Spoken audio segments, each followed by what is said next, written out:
Howdy, folks. My darling brother Zachary will not be with us today because he had to go take care of some other things, which unfortunately leaves these two wonderful, upstanding human beings that, whatever I'm going to let come out of my mouth today. But I will tell you that my brother will be editing this down later, and he'll probably pull a lot of these things out. So I can say whatever I want. He did set this up for recording, and he named it Todd Talks About Anything He Wants Except Gay Porn. And to my brother, I say, do you know why gay men are always grumpy and rude? Because they're fucking assholes.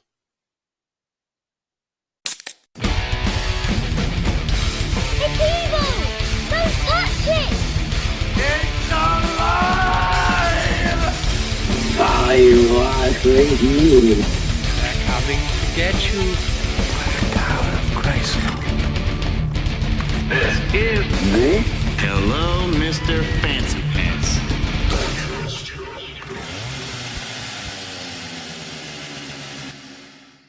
Since I am not at the control of the buttons, that would be Miss Lovely Lindy today. I'm just going to roll with this, and I'm going to make you two feel very uncomfortable. And the only thing I am hoping to accomplish today is for you two and anyone who listens to this.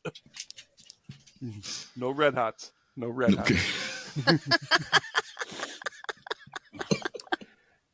The only you get from this today is when I'm done speaking to this, in your mind, or you could say it out loud, you're just going to be like, I fucking know less about this than when we fucking started. What the fuck? Everyone is now officially dumber. For confusion's sake, yes. Okay. Not Confucius, confusion. Okay. All right.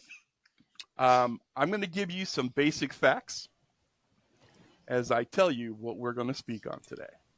Okay. We're going to go back to the 8th of March, 2014. I'm going to give you these basic times: 12:36, 12:41, 1:19, and 1:21. Now, these are all AM, and these are the only undisputed facts about Malaysian Flight 370. Okay. Wow. All right. Oh, shit. On the 8th of March, the scheduled takeoff time for Flight 370 was 12:36 a.m.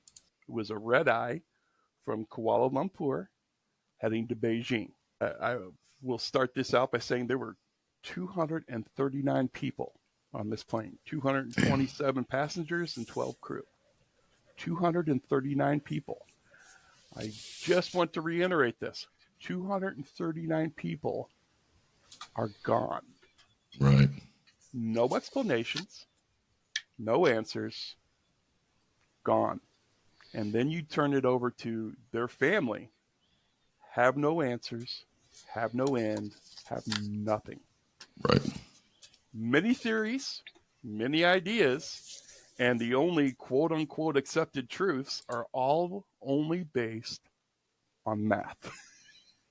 And math alone. And these are the quote-unquote accepted truths of what happened. Math. Educated guesses, I suppose. I'll get to it. So, scheduled takeoff for this flight was 12:36. They had an issue with a last-minute cargo load going into this Boeing 777, which ended up pushing the flight back a few minutes. It actually did not take off until 12:41 a.m. Okay. It left the ground. It went up to about 18,000 feet to clear out over Malaysia, and then was cleared to 35,000 feet to head out over the South China Sea. At 1:19, the air traffic controller contacted the aircraft and said, You need to swap over to Ho Chi Minh, gave him the radio frequency, and said, have a good night. At 1:20, the pilot of 370 responded with, understood, good night, 370. That is the last recorded anything. At 1:21, the aircraft, and let me be very specifically clear about this, went electronically dark. The transponder, radios, anything that alerted anybody to what this aircraft was and where it was, gone. Does that just happen? Doesn't seem. Not unless you A, have a complete catastrophic failure of the aircraft, or B, it all gets turned off. It gets turned off manually. Yeah. Okay. So, and I'm reiterating, these are the only undisputed truthful facts of this whole story. Wow. Now, we're just going to roll into the conspiracies and the ideas from right Okay, here. I've got a question. Is there like a modern day DC Cooper kind of situation that people threw out there, or somebody there's- hijacked? Bro, there's a couple. There's a few. I'm only going to touch on 5 of the major ones, okay? Of the Only many. 5. I might do 6 just because I'm talking with you, Matt, and Okay. if I leave aliens out of it, it won't be as fun. Yeah, we got that. So, the other established, I guess, fact is that somewhere in the South China Sea, the U.S., Vietnam, Thailand, and the Philippines were playing war games. And they were doing, beach assault exercises, and they were flying mini airplanes, and they had, at a minimum, of 2 AWACS. And if you don't know what an AWACS is, I'm not going to explain it. Google it. You'll understand for yourself from that point. It goes right in the butt crack. Those AWACSs do. Yeah. And he got the butt in. Yeah. So that is a truth.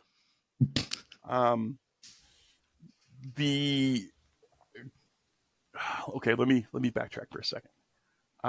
None of the radar records for the Malaysian military, none of the radar for an Australian ran airbase in Malaysia, none of those radar records have ever been released or spoken of, shown to anyone. They have Doesn't just that been seem like not okay? Yes. The actual cargo manifest of the aircraft, which you would think was readily right there on file, Yeah. was not readily available until 2 days after the flight had been reported missing. So nearly no time to adjust anything. That's So- awful. The aircraft takes off, and there are only 2 real truths to airplanes. They go up, they go down. That's it. Yeah. We will establish that it was basically a 5.5-hour flight from Kuala Lumpur to Beijing. The aircraft, according to Malaysian military radar, Malaysia. at around 1:25 a.m., so 4 minutes after it went electronically dark and was no longer with a transponder, their radar says that the aircraft turned to the right and then suddenly turned back to the left and kept a magnetic heading of 231. So if you understand Malaysia, it kind of sits like this, and India is up here. The aircraft is taking off this way towards Vietnam, veered this way, and then turned back this way. Okay? Like bank to turn? Yes. So, in other words, it came off this way. Well, came up, flying straight, turned suddenly more to the south towards Australia, and then suddenly turns all the way back to the left to come back over the top of Malaysia. Okay? Once again, these radar records have never been released. So, at this point, the only idea that they have that it is this aircraft is that it is traveling at 35,000 feet at 496 knots, and it is now heading back over itself on a northwesterly direction. Still unverified. Right. The point that they use to verify this is that when it was crossing over the actual landmass, the northern tip of Malaysia, the co-pilot's cell phone pinged a cell tower.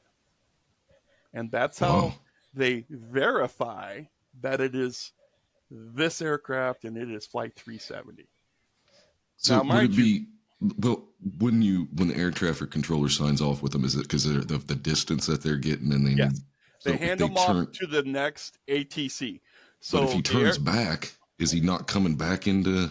True, but almost all air traffic control is based off what they call phase A. It's off their transponder. They are going, hey, I'm here. Hey, I'm right here. Hey, I'm right here. And that's all the radar that the ATCs carry because that's how they keep track of everything. Okay. As far as like long-standing passive radar where you're just sweeping the whole sky, that is more of a marine aerial, most likely militaries are running. Okay. But as far as air traffic control, no. So I'm going to give you a couple of basic facts right now. They said the radar data said that this aircraft, I take this back, was actually traveling at 29,000 feet at 496 knots, and they gave a magnetic heading. Cell phone towers are normally 150 to 400 feet tall. You're going to lose any type of service. You get anything about 6,000 feet. Right. They tried to explain this away by saying it was a 2G ping, which meant that the tower had connected to the phone, but the phone never connected to the tower, which is impossible because there is no ability for cell signal above 10,000 feet. Right. It will not carry. So way lower. Unless you've got a 3,000 foot tall tower that's putting it up there. Okay? It's not going to happen. So to say that the aircraft was traveling at 29,000 feet and, we got a cell ping. That's how we know it was them. Bullshit. I was going to say, did he have one of those stupid expensive phones that you can use anywhere? Off of a satellite. Phone? Yeah. Yeah. So that being the only thing that pinged, nobody else's phone on the aircraft pinged, just the co-pilots. Just the co-pilots at 29,000 feet. Bullshit. He forgot to turn on his in-flight mode. Mm-hmm. So from this He was the point, only one with a flip phone. Those things got signal everywhere. yeah. So from this point, the only tracking that they were ever to bring about was when this company, InSmart, laid out that they were part of the satellite communications that they had established and built into most of these Boeing airplanes to where they could radio and call through satellite. Now, just because you turn the equipment off doesn't mean that the electronic handshake between the satellite and the equipment doesn't keep going. And that happens once an hour at the top of the hour. So at the top of every hour, the satellite sends a ping out. This receiver doesn't, in essence, truly respond, but sends back we received the ping. This is where the math comes in. They have a satellite in geosynchronous orbit over the Indian Ocean. So that means that satellite is always in that spot over the Indian Ocean. As the Earth circles around, it's just right there circling with it. Okay. Yeah. Okay. This is where the math comes in.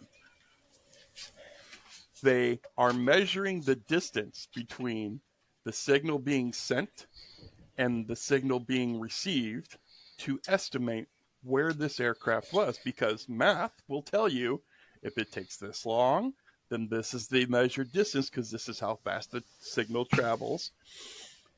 But what they failed to fucking understand is that they claim that the aircraft came out, went back over Malaysia, and then headed south towards Antarctica, down towards Australia. They draw that basis on this is where the satellite was, and this is how far away the signal was happening as it went. So if you draw a line from where the center where the satellite sits, that plane could have went north and that plane could have went south, because the only thing you have is distance from the center satellite. So it was here or it was here. It was here or it was here. It was here or it was here.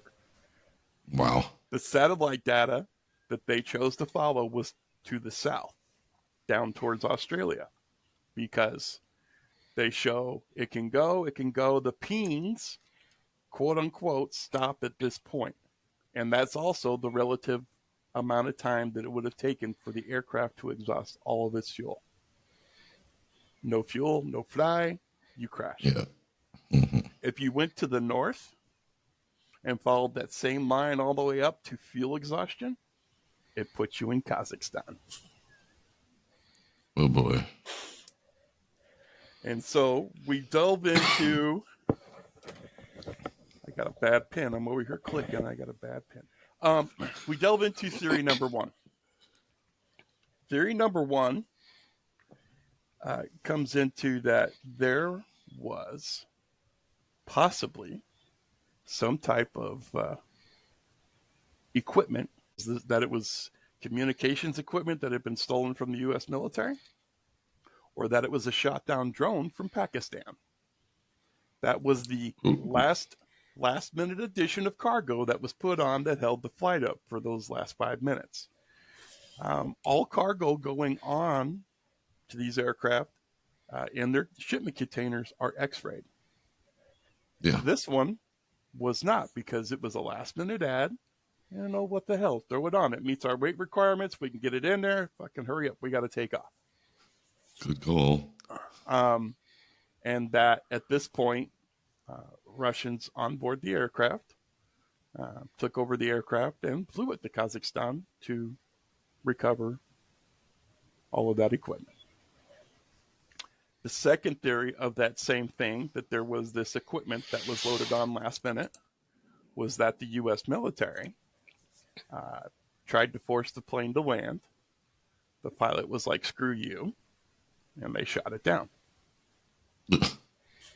Because they weren't going to let this shit, number one, go to Russia, or much less land in Beijing for the Chinese to have. Now, I told you there was 2 AWACS in the area. Yeah, they can do a lot of things to manipulate radar and radio and all kinds of stuff. Yet again, who knows? I can tell you that the Malaysians, the Chinese, and the Australians were the major runners of the whole search for this aircraft. The U.S. contributed, a little bit of money and supposedly some technology-based stuff to help look for it, but otherwise kept their hands off the throttle and the steering wheel. And we're like, no, you guys got it. It does seem impossible that with all the technology that we've got, that a flight can just become missing. And you can't blame conspiracy theories because... So, anyways, moving along, the other side of that whole thing is that, you've got the hijacker theory, you've got the U.S. shot the plane down. The next step in all of this was that the pilot, in essence, just decided to, mass murder and commit suicide and kill all these people. Now, that being the case, It's never taken. I mean, because literally, I hate to scare you people, but this has happened Mm-hmm. a few times. Yes, it has. It's never taken 5.5 hours to make that happen. It's usually within the first 40 minutes. They get out. They usually get over a body of water or something they want to fly into, and they put the plane in. Not that, because once again, we know the aircraft was traveling, and we know it was on either side of the satellite, north or south, heading a direction, north or south. That is the only truth and out of any of the InSmart data that is realistic. But them, based on their math and the fact that, hey, in order for you to fly over all these other countries, so Georgia, Ukraine, all this, up to Kazakhstan, there's so much quote unquote sophisticated military radar that the aircraft would have been easily tracked, as opposed to Malaysia and Australia's ability to track the aircraft across their own land. So it couldn't have possibly went north, where an airplane could literally disappear in Kazakhstan because the Russians wanted it. Yeah, they just go, oh, we don't have any data. Nope, we never had any record of a blip on our radar, anything. So it had to go south and fly out over the Indian Ocean and run out of fuel and crash somewhere. I would like to add at this moment that literally 4.5 months after Flight 370 went missing, a Malaysian Airlines flight going from Amsterdam to Kuala Lumpur was shot down in Kazakhstan by the Russians. Same Boeing 777 and everything. Now, once again, I think there was roughly about 270 people on that aircraft. Gone. No true bodies to recover because the Russians ain't, they don't work that way. And those families, again, loss of life. I don't want to take anything away from that. I was going to read all of the names from these flights, but a lot of them are very foreign, and the last thing I want to do is trying to be respectful and disrespectfully mispronounce your name. So not going to do that, but not laughing at the loss here. No. At least the people on this Malaysian flight number 17, they know exactly what happened. Their aircraft was shot down. Their families know and understand that it was the Russian military that did it. The Russians have never denied it in any way, shape, or form. They just went, very Russian. We no, strong like bull we are. So, hang on. Am I still coming through like shit? No. Well, it's coming through good. I mean, you're kind of shitty, but that has nothing to do with how you sound. Okay, because it said it switched my mic over. It says it switched my mic over to the. There's no peanut butter involved. No peanut butter involved. We're good. All right. Enough with the fish sticks. Yeah, back at it. So, levity. Oh, where the hell was I? I've already confused myself. Conspiracy number 3 is where we're headed. Yep. Okay. Yes. 3. So, conspiracy number 3. Here we go. So, at 1:38 a.m. So remember, 1:21 is when this thing went electronically dark. At 1:38, Kuala Lumpur ATC contacted Malaysian Airlines Control Operations Center and asked them, "Where is your aircraft?" Malaysian Airlines Valid question. responded back to them at 2:03 a.m. and said, "Our aircraft is over Cambodia right now." Their own in-house, whatever tracking they had on their aircraft, they told them it is over Cambodia. Kuala Lumpur ATC then hits up Ho Chi Minh, which was the next air traffic control that was supposed to pick up Flight 370, and says, "Hey, do you have any radar or anything, or had you at any point directed them to enter Cambodian airspace?" And no, they were supposed to come across the southern tip of Vietnam into the South China Sea and then head north up to Beijing. So there was no reason for this aircraft. It was, in essence, off track if it was in Cambodia. At 3:30 in the morning, Malaysian Airlines Operations Centers reconfirms that based on flight projection and not reliable for aircraft positioning, that they are not sure where the aircraft is, but that the last quote-unquote possible fix they had would have put it in Cambodia. Not that they sensed it in Cambodia. Oh, okay. So within an hour, they've already backtracked and said, no, we're not saying it's actually there. We're just saying from our stuff, it should have, that's where it probably most likely was. How far could a plane travel in an hour and a half?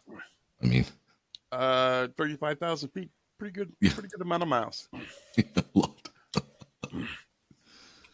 So, at 5:20 a.m., an undisclosed official contacted Kuala Lumpur ATC requesting information about Flight 370. He opined that based on known information, MH370 never left Malaysian airspace. Something ain't stirring the Kool-Aid. The watch supervisor at Kuala Lumpur activated the Kuala Lumpur Aeronautical Rescue Coordination Center at 5:30 a.m., more than 4 hours after communication was lost with Flight 370.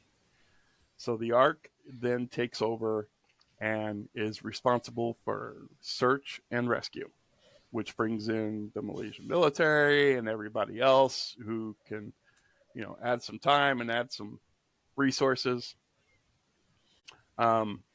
So that last statement reaffirms that, maybe the U.S. did take care of the problem, supposed problem.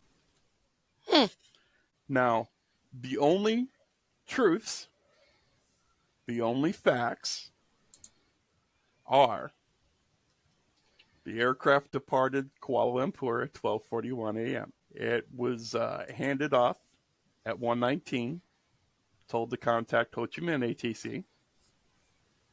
At 1:20, the pilot responded from Flight 370 and said, yes, got it, good night.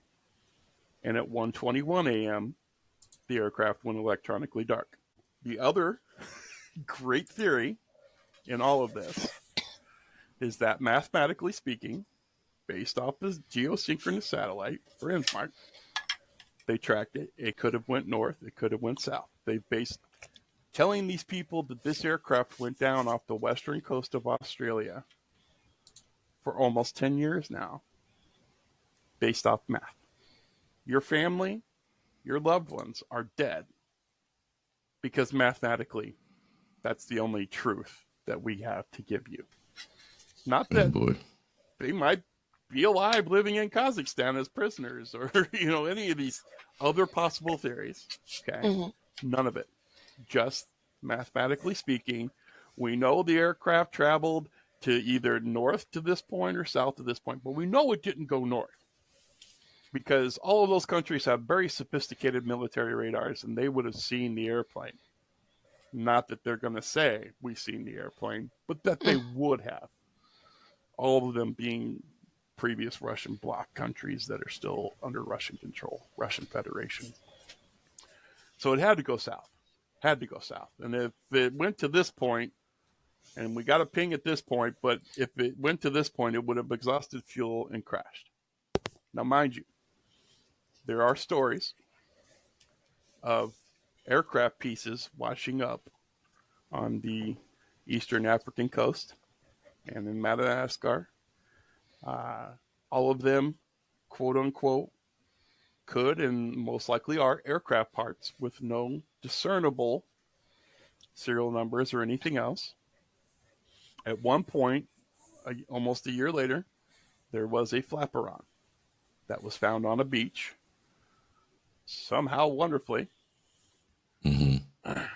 that as a aviation person, I can tell you, every flight control and every major component on an aircraft. So a vertical stabilizer, a horizontal stabilizer, a wing, flight controls, ailerons, flaperons, rudders, elevator, all these things have identification plates on them stating a serial number, a part number, when it was made, installed on this particular aircraft. All of this information is on this identification plate. The identification plate's not on the flaperon. It's gone. Now, mind you, we rivet these things and glue them on there and test them. They don't just come off. They don't. Something else that's not working out here. But because this little island, and I should have said this, it's for Union Island. I'm not going to try and pronounce it in French. It belongs to the French. It's a territory of the French. The French get involved. And they take this thing, and this is when, down the road, the Malaysians jump out and say, this is definitely a piece of Flight 370. This verifies that we know the aircraft went south, ran out of fuel, crashed somewhere in the Indian Ocean. The downside to this is that the French only said that they took a borescope, and if anybody doesn't know what a borescope is, basically a flexible camera. You can go inside of a component without tearing it apart and look for identifying marks, all this stuff. Well, they found numbers in there. And aviation industry is famous for stamping numbers on all of their parts as they get put together. So you find a quote-unquote part number on something, and that just tells you that this material is this. Could have just been a straight line of aluminum in there, but it's, 2024, da-da-da-da, whatever, that piece.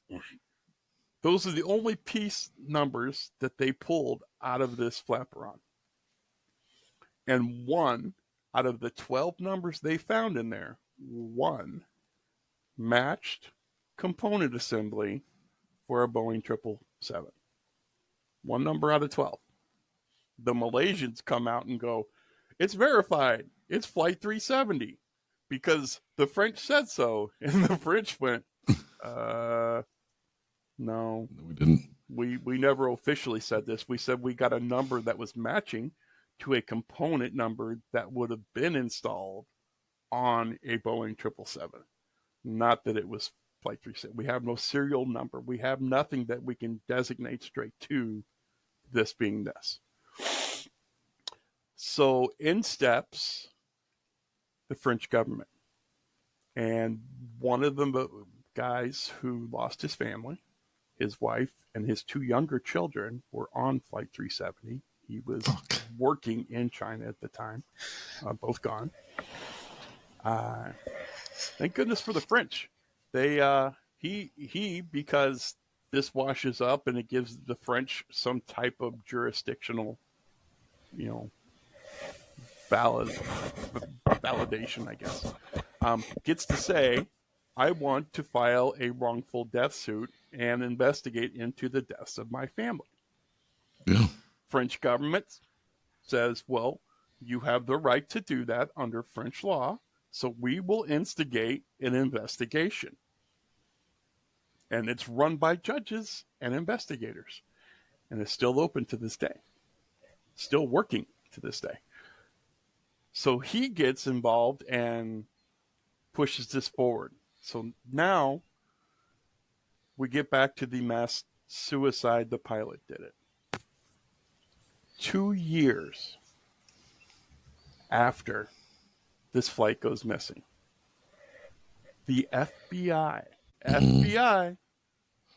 not Malaysian government, not Chinese government, not Australian government, the FBI comes out and says, in the hours after the flight went missing, the Malaysian government turned over all of the pilots' home flight simulator, hard drives, and tapes to the FBI.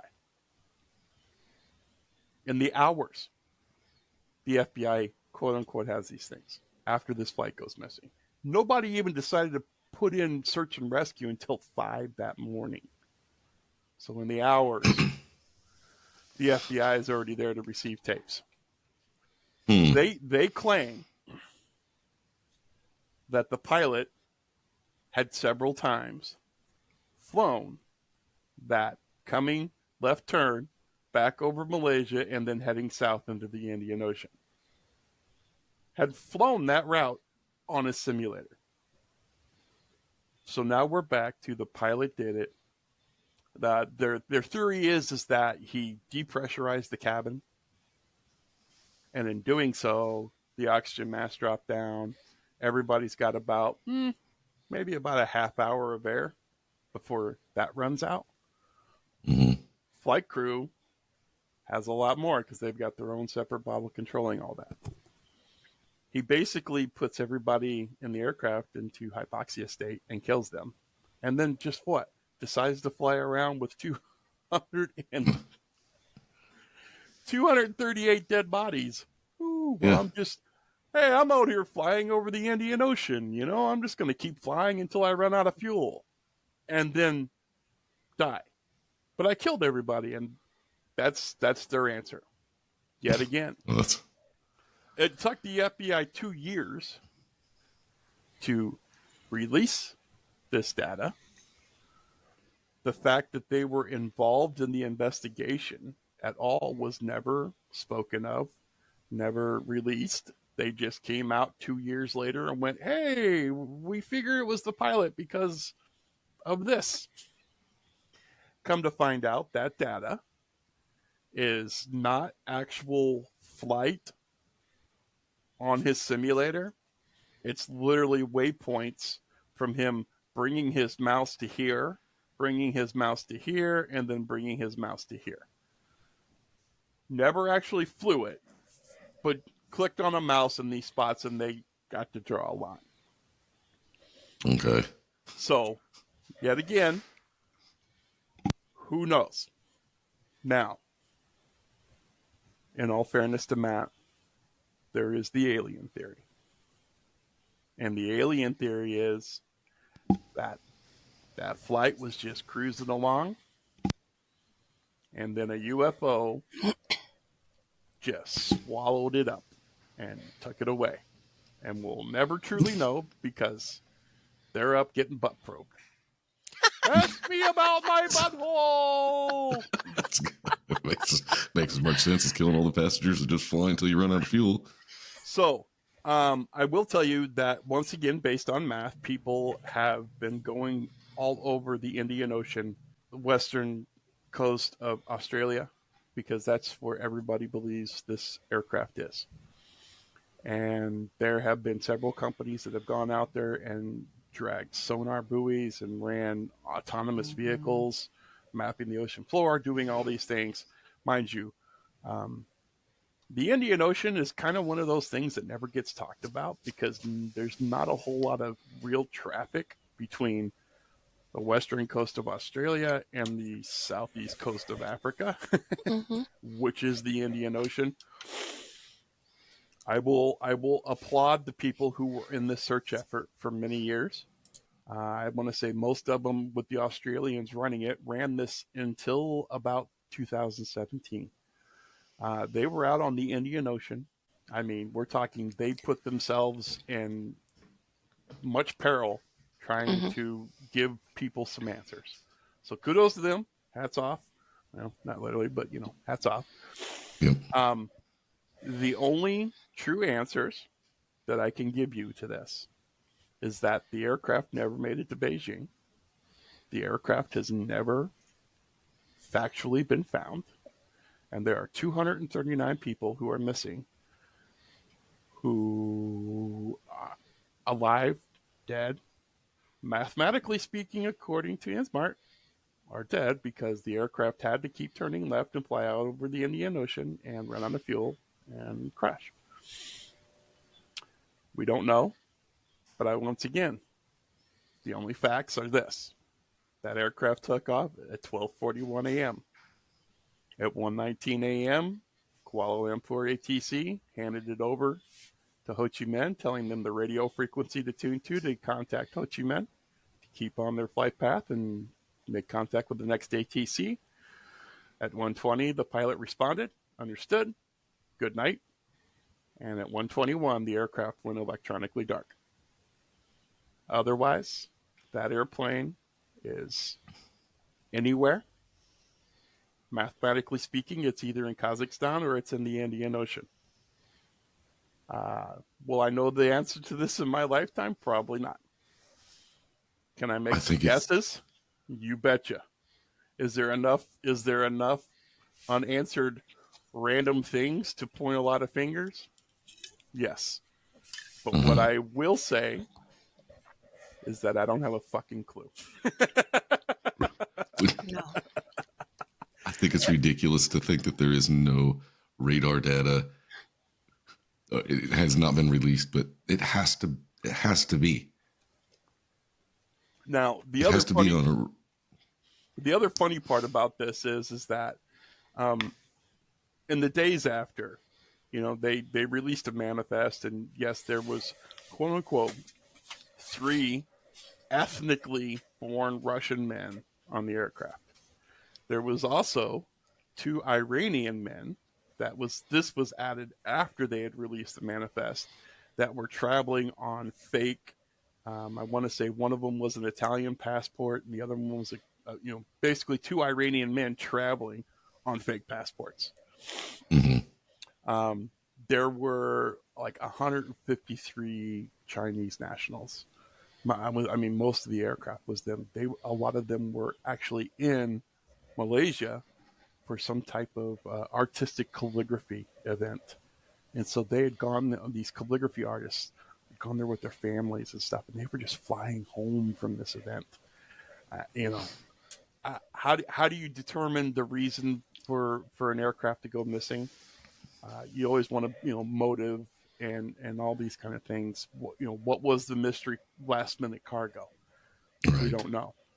A lot of people want to say that it was lithium batteries and that they overheated and the aircraft caught fire, and that's why, and there's 1,000,001 stories about people in the days after this thing disappearing, finding debris in the South China Sea, and finding, oil rig workers seeing flames in the sky, and I mean, you can confirm that the U.S. shot this down, that the aircraft caught fire, went down, that it supposedly turned back on itself, and it's in Kazakhstan, or it crashed in the Indian Ocean. You can find workable information to confirm all of these things, which to me speaks to one truth.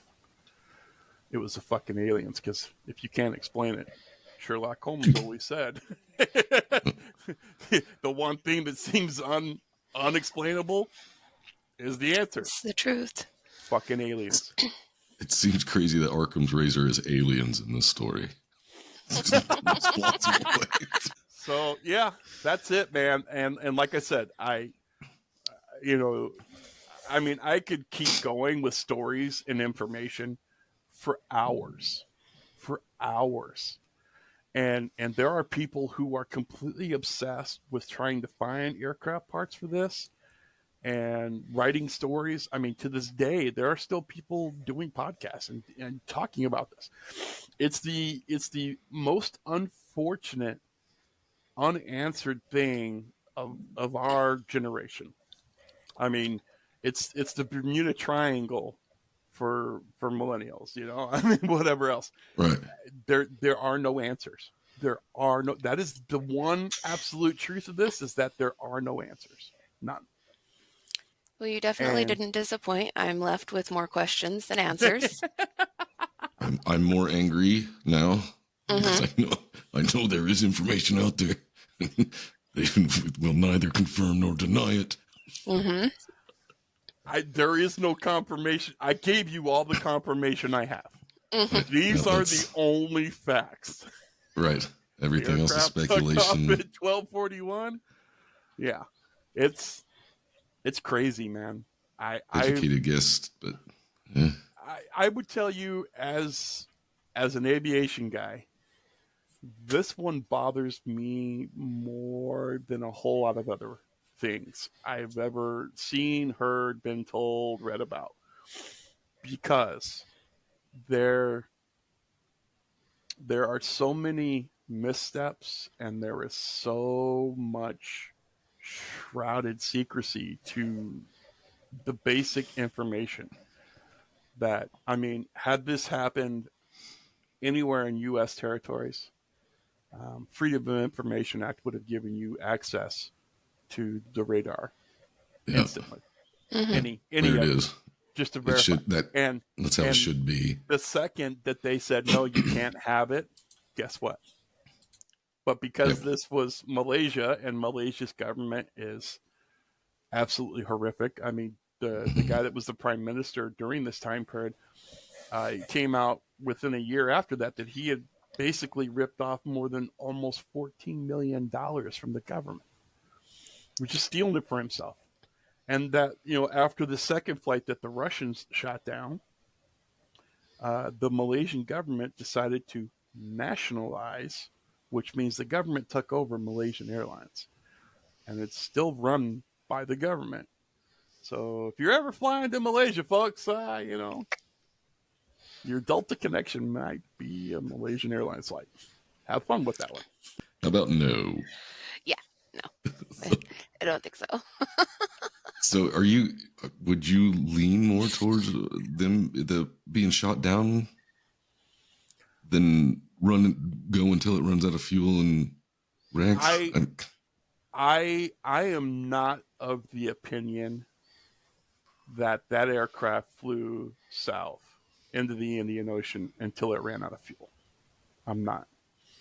Right. That means that someone, whoever that was, okay, had to take control of everyone on that airplane, which we're talking about 230 people. Out of 230 people, if you don't have 1% of them wanting to stand up and take some type of action as to, where are we going, what's going on, this is, taking too long, any of it. You had to have subdued a lot of people to just keep flying for 6.5 fucking hours. Okay? No. Would it have? I don't, in my heart, my belief is that thing either went north to Kazakhstan or it was shot down. Okay. Either way. What was the length of the flight it was supposed to be? Because they wouldn't, if it was only supposed to be like a 4.5 hour flight, they wouldn't have enough fuel on board to go 6 hours, right? Okay, no. The aircraft, the scheduled flight from Kuala Lumpur to Beijing was just like 5 hours, and I want to say 34 minutes, so 5.5 hours. The aircraft had enough fuel on board to maintain flight for 7 hours and 20 minutes, which is pretty standard. Okay. Because if something happens, they Delay can't get to Beijing, yeah. they got to divert somewhere else, any of those things. Yep. They always try to put like an hour and a half, 2 hour fuel window on top of their destination so they can make it wherever they need to go. So based on the fuel load, average, fuel consumption at, 29 to 35,000 feet, all these things, which here's the other thing. Okay. The InSmart data doesn't truly give an altitude, just a distance from the satellite. So if the aircraft started out close to the satellite and flying at 35,000 feet, and then somehow drop down to 10,000 feet, you're increasing the amount of time that data has to go from the satellite down and back. And that's how they're using the math to say this is where it had to be, because this is the distance from, and they are trying to, arrow it out into an arc when it could have just been here and then here. Yeah. Okay. And so the math of it, I understand. I don't dispute the math, but the math says you've got a 180-degree arc that this is where, this is the last and this is the last, to the north and to the south. mathematically speaking, they can't say it went to the south, but no, the cell phone pinged when they were coming back over. We know that was them. They turned south. Oh, dude, it's all fucking bullshit. Yeah. And to maintain, because they do it like you're the conspiracy theorist. No, it had to be here. The math says so. Okay. But you're not even going to bother to go north and look. You're not going to do anything. You're just going to say, yeah, the Russians told us, yeah, they didn't see anything on their radar. Just like, hey, we shot down another one 4.5 months later with more people on board. Yeah, we Russian, we strong like bull. We shoot down all that plane. No answer, no nothing, just like, fuck you, yeah, we shot it down. It was over Kazakhstan. Fuck you. What are you gonna do? That would be my thoughts on what happened too. I mean, if they did it 4 months later, they're probably like, again? You guys are coming again? Just start shooting them. But I went a little bit deeper just because I wanted to throw Matt a bone. With the aliens. I can confirm that in the 6 months prior to this, there were 2 U.S. military drones shot down over Pakistan and Afghanistan. That is a reality. I can also confirm that Kuala Lumpur is one of the largest black market trafficking areas for all kinds of things, especially we're talking like shark stuff, lion's mane, lion's teeth, all this goat. I mean, because China's big on a lot of the weird, holistic aphrodisiacs. Yeah.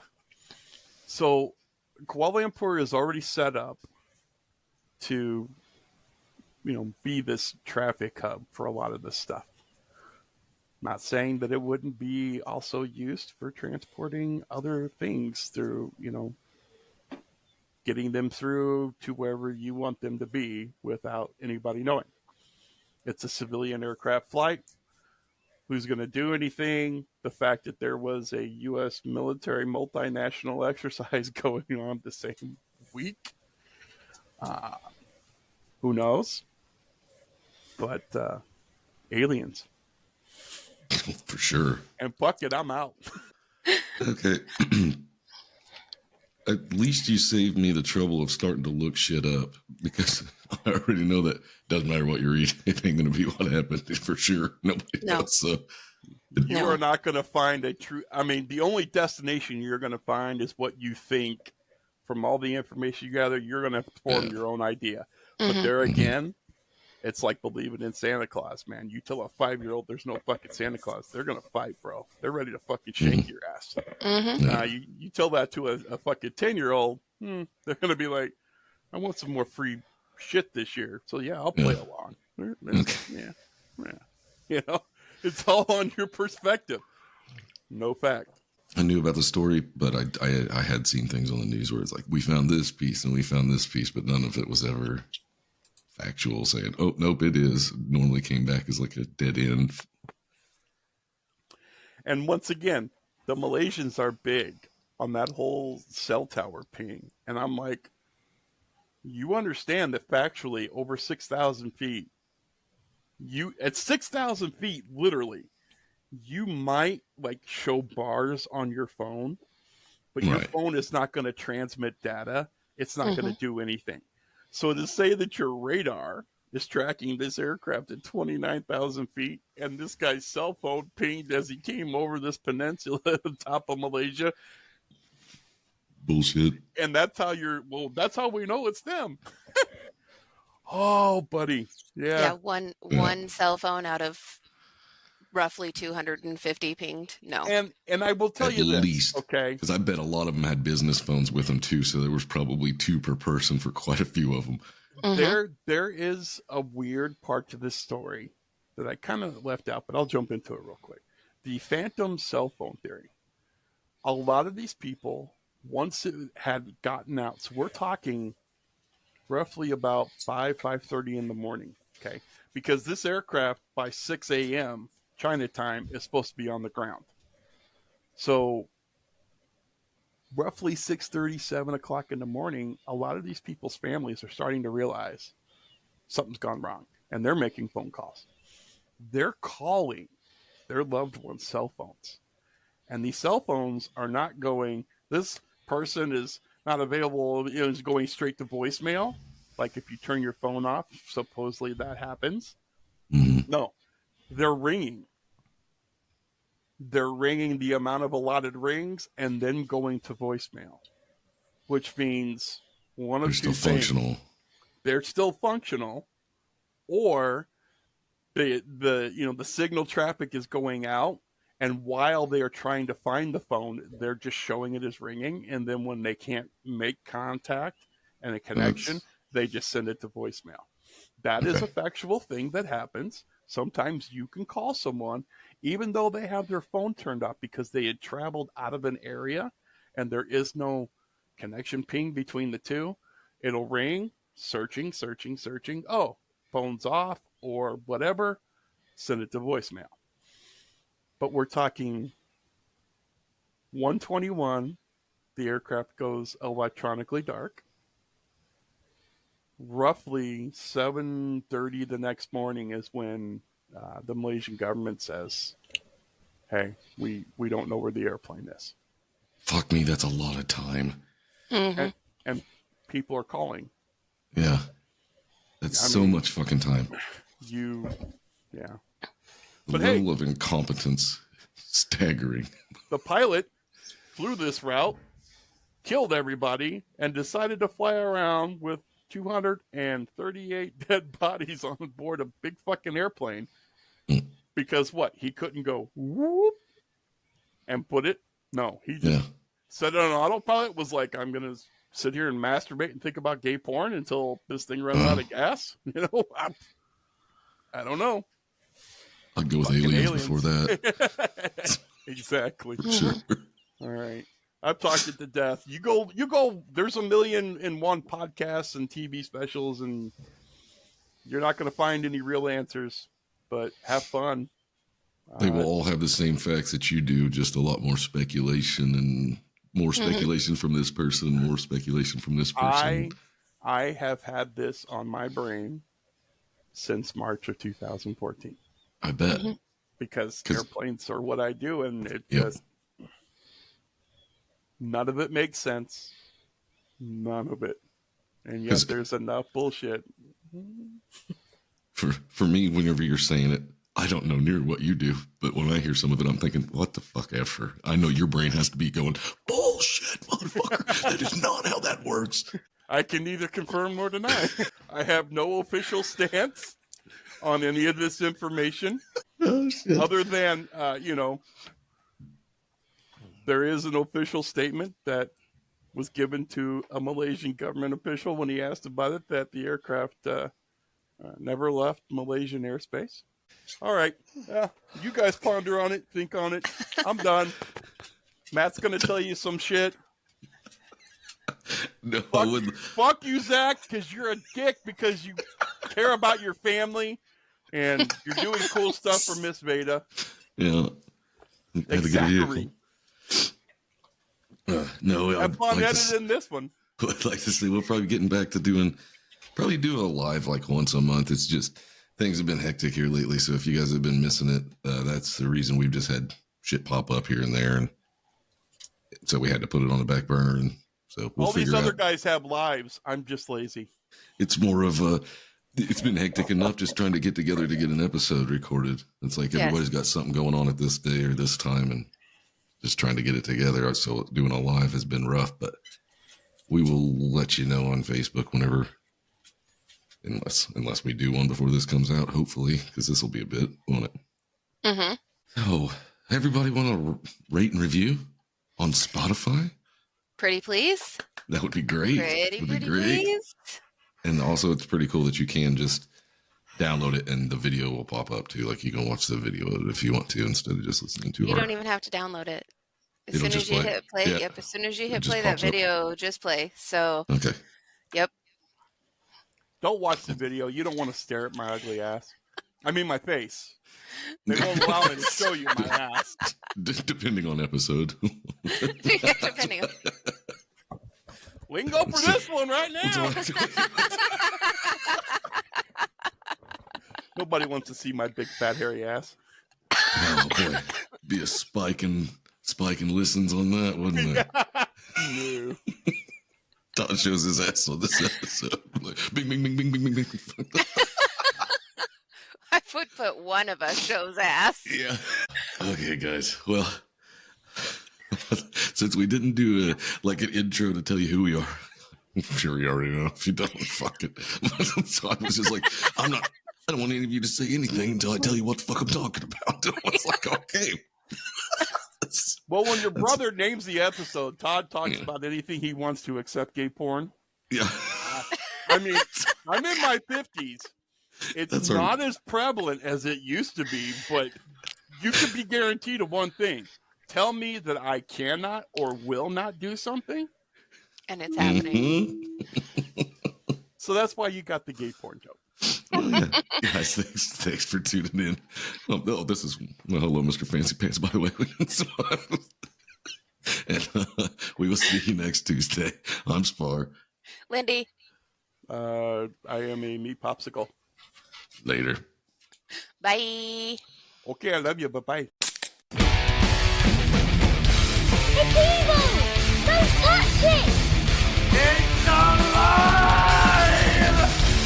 I was with you. They're coming to get you. Out of Christ. This is Hello, Mr. Fancy Pants.